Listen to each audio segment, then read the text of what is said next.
Day 2 of Sean Diddy Combs' federal trial has wrapped up, and it's not looking good for him. According to court documents, Diddy was questioned about why he lied and said the video of him assaulting Cassie was fake. He had initially admitted the footage was real and even posted an apology.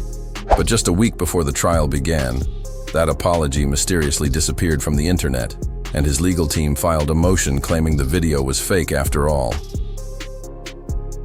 This sudden change in defense shows that Diddy fears what Cassie might reveal. Now that she's officially listed as a witness, things are expected to worsen for him. Jury selection has started for his sex trafficking trial. Reporter Chloe Malaz was in federal court and said no jurors had been chosen yet, but the day still gave a lot away. Diddy showed up wearing a simple crewneck sweater and a white button-down shirt. He looked slightly aged with gray in his hair and beard. At one point, he told the judge he needed to use the restroom and admitted feeling nervous. Several celebrities' names came up in court, including Michael B. Jordan, Mike Myers, Kanye West, and Cassie Ventura. While none of them are accused of wrongdoing, they might be mentioned during the trial. Cassie, in particular, has accused Diddy of years of physical and emotional abuse and is expected to testify. Diddy has denied all the allegations. Notably, famous attorney Mark Geragos was present in court. Here in New York, jury selection begins this morning in the federal criminal trial of Sean Diddy Combs. The racketeering and sex trafficking case against Sean Diddy Combs. His daughter, Tenny Geragos, is leading Diddy's legal team. Sources say Mark isn't officially part of the team, but is helping with jury selection strategy. The video of Diddy assaulting Cassie, which was leaked and went viral, is a key piece of evidence and could be what ultimately lands him in prison. His legal team is doing everything they can to get the video thrown out. In their motion, they argue the footage was manipulated, sped up, edited out of order, and presented misleadingly by CNN. They claim the original footage was destroyed and that even video from an iPhone 6 is unreliable. Before the video leaked, Diddy's lawyers said it was fake and Cassie lied. But once the world saw it, Diddy posted a now-deleted Instagram apology, taking full responsibility and saying he was ashamed of his actions. In the apology, he admitted hitting rock bottom, getting therapy and rehab, and asking for God's mercy. But then he deleted it and shifted back to denying everything. Now Diddy's team wants a hearing to call in a forensic video expert who will try to prove the video isn't accurate. They claim the footage would confuse and mislead the jury, painting Diddy unfairly negatively. They say CNN edited 10 minutes of footage down to a chaotic 48-second clip that makes him look much worse than reality. Prosecutors, however, have used this video in past hearings as strong evidence against him. In another move, Diddy's legal team filed a motion to suppress all evidence gathered from his homes and digital devices, claiming the searches were illegal and the warrants too broad. They say Homeland Security distorted the truth when getting the warrants and used unreliable, dramatic statements from an unnamed source. Diddy has pleaded not guilty to all charges, including racketeering and sex trafficking. His lawyers are also arguing that Cassie was not a victim, but a willing participant in what they call freak-offs, drug-fueled sex parties, claiming she wasn't coerced as prosecutors allege. To make things worse for Diddy, one of his attorneys, Anthony Rico, suddenly quit, saying he couldn't continue to represent him, but didn't give a reason. Many are now calling for everyone who helped Diddy cover up his crimes to be held accountable, including hotel staff he allegedly paid off, and the celebrities who witnessed disturbing things at his parties but stayed silent. Without their help, Diddy might not have gotten away with so much for so long. Diddy case. Full breakdown. Why it's all falling apart.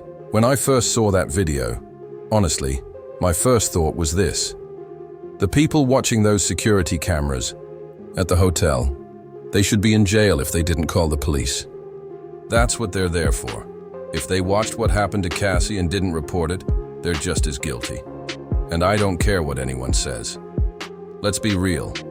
Why do you think the video is only coming out now? Because Diddy likely paid those hotel security people off. He knew it was on camera.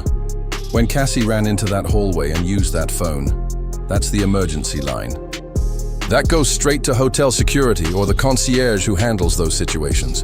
And somehow, nothing came of it. Why? Because 9 times out of 10, Puff paid them to keep quiet. This case has been building for years. Back in 2018, Diddy's alleged sex slave Jonathan Audi came forward saying Diddy was pimping Cassie out to other men, but no one listened. He also claimed Diddy would masturbate while instructing him what to do with Cassie, and said he had about 15 encounters like that. He described it as things being hidden in plain sight. He even claimed DJ Khaled, Rick Ross, and Diddy were all involved together, and that they were gay. Not only that, but Khaled is a Hamas supporter. These are serious allegations. Now back to Diddy. According to court documents, the feds offered him a plea deal. He could admit to the crimes and name others involved, the real ringleaders, in exchange for a shorter sentence. But Diddy turned it down. He told the judge, "Yes, I do," when asked if he rejected the plea. That means he's taking his chances in court, just days before the trial begins. When he showed up to court, reporters noticed he seemed to be looking for his family, his sons, his mother, his sister, but none were there, even though they had been at earlier hearings.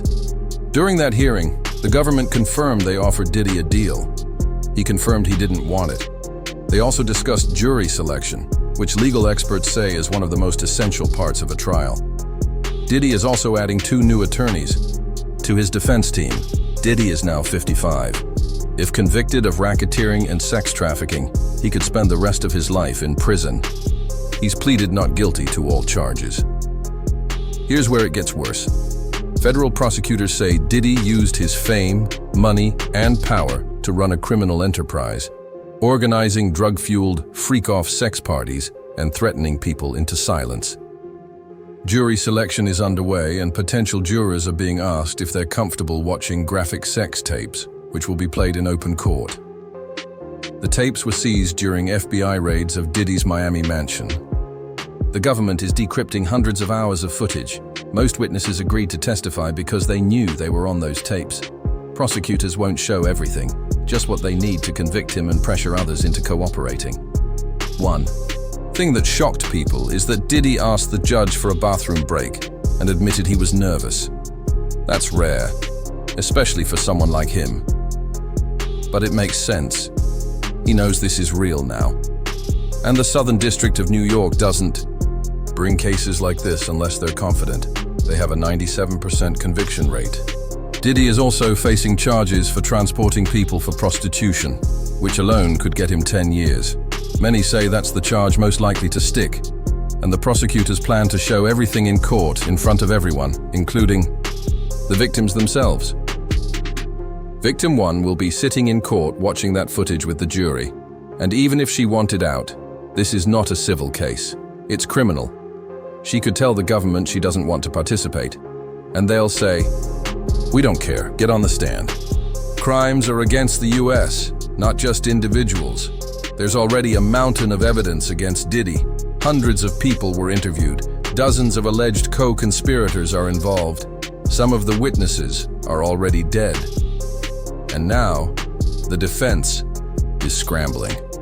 They weren't even allowed to share the identities of some witnesses with Diddy until mid-April. They say they need months, or even years, to investigate this new evidence. If that evidence gets admitted, it could double the length of the trial, which was initially supposed to last 3 weeks. And this might delay the trial, but it also shows how big this is. The defense says they can't properly fight the charges in such a short time. To top it all off, Cassie is not backing down. Unlike other women in the case, she's not anonymous. She's testifying using her real name. Cassie dated Diddy for 11 years, and if she reveals everything she saw during that time, it's game over. Her testimony alone could destroy him.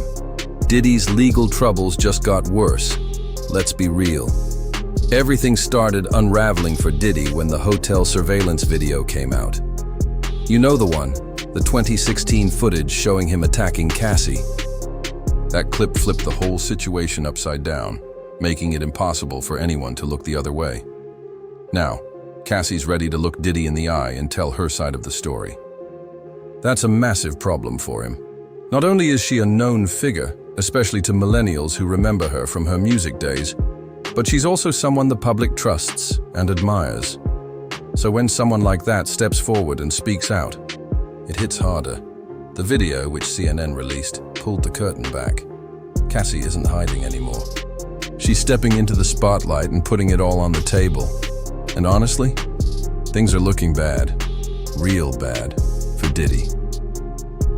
The situation's gotten so toxic that even his lawyers are jumping ship. They're walking away one by one, which says a lot. Diddy had been with powerhouse firm Grubman, Shire, Meiselas, and Sachs for over 20 years. That's loyalty. But as soon as the feds hit him with that sex trafficking case, they dropped him like a hot potato. Why? Because they don't believe they can win. These attorneys represent giants like The Weeknd, Madonna, Usher, Bruce Springsteen, even Lady Gaga. Rumor has it Gaga threatened to leave the firm unless they cut ties with Diddy. And that was enough to seal his fate with them. One of his leading criminal defense lawyers, Anthony Rico, filed a motion to step down to make things even messier. In his own words, Rico said there's no way he can continue to represent Diddy, consistent with the ABA standards. Translation: this case is too dirty for him to stay involved. Diddy's desperate defense is falling apart, with his team shrinking. Diddy's lawyers are scrambling. And now, they're pulling the classic, "he was too drunk and high to know what he was doing" defense. Seriously. In court filings, they're claiming that Diddy's mental capacity was impaired due to alcohol and drugs, which should somehow lessen his responsibility. It's a wild move, especially since prosecutors offered him a plea deal a couple of weeks ago, and he turned it down. That might haunt him, especially now that the judge has ruled that the Cassie video can be used in the trial. Diddy's team tried to argue that CNN had sped up and edited the footage and that the original was missing, but CNN had shut that down quickly. They say they have the original, unedited version. Right now, he's having 48 hours with Diddy, him and his boy. They're having the times of their lives, like, you know, where we hanging out and what we doing. We can't really disclose, but it's definitely a 15-year-old's dream. And nothing was manipulated. Prosecutors are pushing back hard against the defense's claims. They filed a motion to block any psychiatric testimony suggesting Diddy wasn't mentally capable of committing the crimes due to intoxication. The court's not buying it. Diddy's team also tried to delay the trial, asking for an extra 2 months to prepare, but the judge denied that too. He reminded them that Diddy himself pushed for a fast trial. Now that things are unraveling, they want to slow it down, but it's too late. Jury selection is starting, and one big development? Cassie is expected to testify under her real name. Other alleged victims will be allowed to testify anonymously, but Cassie is stepping forward with no filter. Meanwhile, Diddy's legal team is trying to play the race card with attorney Mark Agnafilo, claiming this is all just a takedown of a successful black man. Ironically, the only black lawyer on Diddy's team, Anthony Rico, quit right after this argument was brought up. That speaks volumes. So with the video out, witnesses lined up, and even his legal team falling apart, Diddy's looking at serious consequences. The court isn't playing. The question is, will he finally face accountability, or will he escape it like many others in Hollywood? Let me know what you think in the comments, and don't forget to like and subscribe. This story is far from over.